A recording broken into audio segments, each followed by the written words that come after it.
أعوذ بالله من الشيطان الرجيم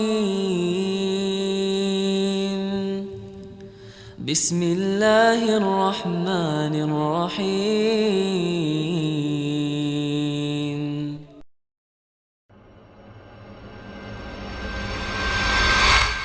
Pertanyaan selanjutnya, bagaimana sikap istri terhadap suami yang terbiasa chat dengan lawan jenis dan terbiasa bercanda dengan mereka dengan alasan pekerjaan, tapi sering menjurus ke arah pribadi, dan suami beralasan karena fitrahnya sebagai laki-laki. Jazakallahu khairan. Ini adalah suami kurang ajar.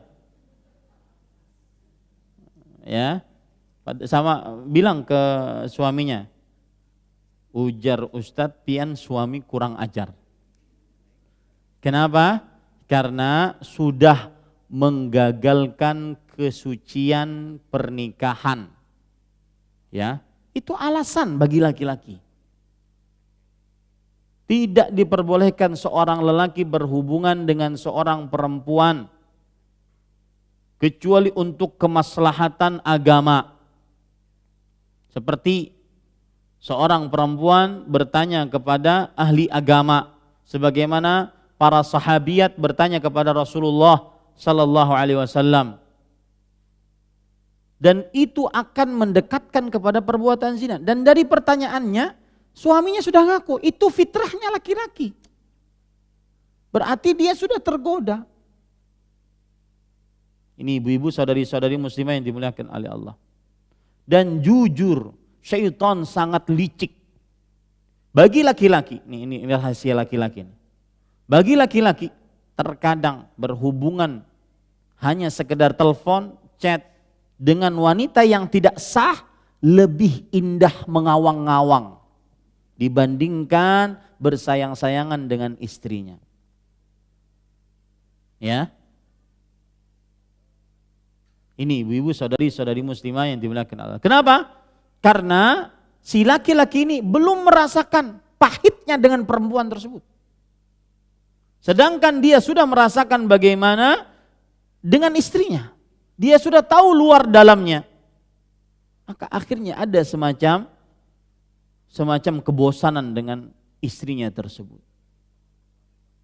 Maka jawabannya adalah haram hukumnya. Kalau pertanyaannya tadi apa? Sikap istri dinasehati.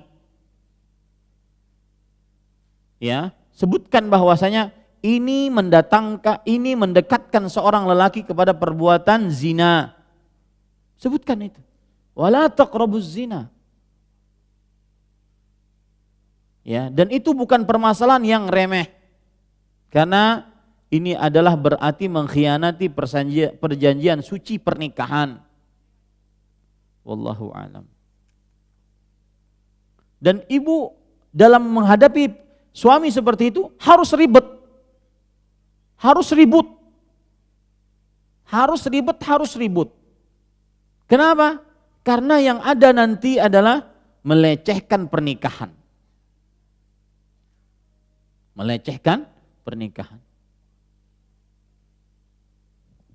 Kenapa? Karena ini bukan berarti sang suami ingin berpoligami, kemudian dia menghubungi perempuan tersebut untuk kelanjutan poligaminya atau tidak. Tapi ini ingin main-main. Dan perempuan tidak boleh terzalimi. Apa dosanya seorang istri terzalimi dengan hal yang seperti ini, dengan kelakuan semena-mena oleh seorang lelaki? Ini saya menjawab seperti ini, Ibu, bukan berarti saya menjadi suami yang mungkin suci, tidak. Cuma inilah hakikat jawaban seperti itu. Ya, jangan dikira saya suami yang suci, tidak. Tetapi saya menjawab sesuai dengan kapasitas pertanyaan. Mungkin saya suami paling buruk dalam menjaga kesucian pernikahan. Ya. Tetapi saya berharap jangan sampai perempuan mau dizalimi oleh laki-laki yang pengkhianat. Harus ribet dan harus ribut. Harus diributkan masalah itu, dalam artian cari solusi agar sang suami berhenti. Ya, dengan cara menasehatinya, mendoakannya, mendudukkan hukumnya secara agama. Di zaman sekarang seorang suami kadang-kadang semena-mena dengan kata-kata yang seperti ini. Lihat, coba bayangkan, saya membayangkan bagaimana sakitnya hati seorang istri dibegitukan. Dia yang mengurusnya, nanti malam dia yang melayaninya, kemudian dia yang memasakkan untuknya, dia yang mengurus rumahnya, dia yang mengurus anak-anaknya, kemudian suaminya enak-enak chat-chat dengan perempuan, ketawa sana hihi. Ini pengkhianatan. Dan istrinya cuma bisa merenung, dia menangis. Ini tidak boleh terjadi, ini kezaliman. Yang semestinya seorang laki-laki tersebut mengayomi istrinya, memanjakan istrinya, memuliakan istrinya, menghormati istrinya. Semestinya seperti itu.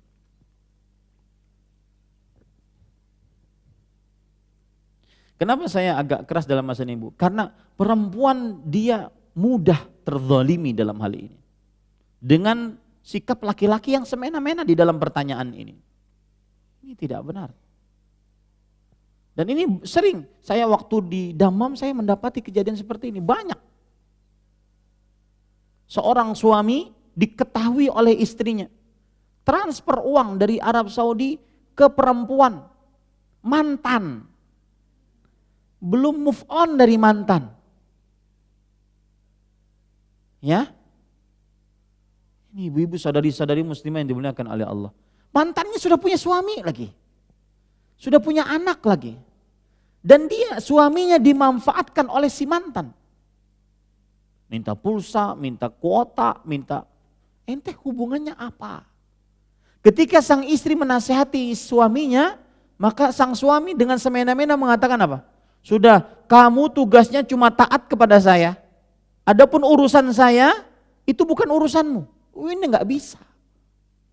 Dalam hubungan suami istri tidak bisa seperti itu. Ya. Nah, maka saya sarankan ibu-ibu, jangan mau dizalimi oleh laki-laki bejat. Oleh laki-laki yang tadi yang saya katakan kurang ajar, laki-laki yang pengkhianat. Jangan mau dizalimi. Harus didudukkan masalahnya. Ini haram. Kalau suaminya belum paham itu hukumnya haram, ayo kita pergi ke ahli agama. Haram enggak masalah ini? Harus ribut masalah itu. Dalam artian bukan ingin ribut terus, akan tetapi itu akhlak yang buruk dari seorang suami. Nah, kemudian juga saya nasihatkan kepada saudari-saudariku muslimah, pintar-pintarlah menarik hati suami. Ya. Pintar-pintarlah menarik hati suami dengan berbuat kebajikan kepadanya. Sehingga dia tidak akan melirik kepada yang lain. Pintar-pintarlah membuat harmonisasi dengan suami. Pintar-pintarlah membuat romantis dengan suami. Apa kek yang bisa dibuat? Macam-macam lah, apa saja. Jangan sampai suami melelek kepada yang lain. Karena yang lain lebih banyak. Yang lain banyak yang lebih cantik, banyak yang lebih aduhai. Banyak. Dan itu godaan laki-laki di luar sana. Nah, kalau seandainya perempuan seenaknya tidur, tidak berdandan di hadapan suaminya, maka saya sering mengatakan, wahai para istri, ketika engkau ingin tidur berdandanlah sebagaimana engkau ingin kondangan. Maka nanti suaminya pasti akan bertanya, Cil, hendak kemana pian? Ya, jadi jangan sampai ada lagi perempuan-perempuan yang terzalimi oleh laki-laki pengkhianat seperti itu. Hati-hati para ikhwah, akhwat. A'udzu billahi minasy syaithanir rajim. Bismillahirrahmanirrahim.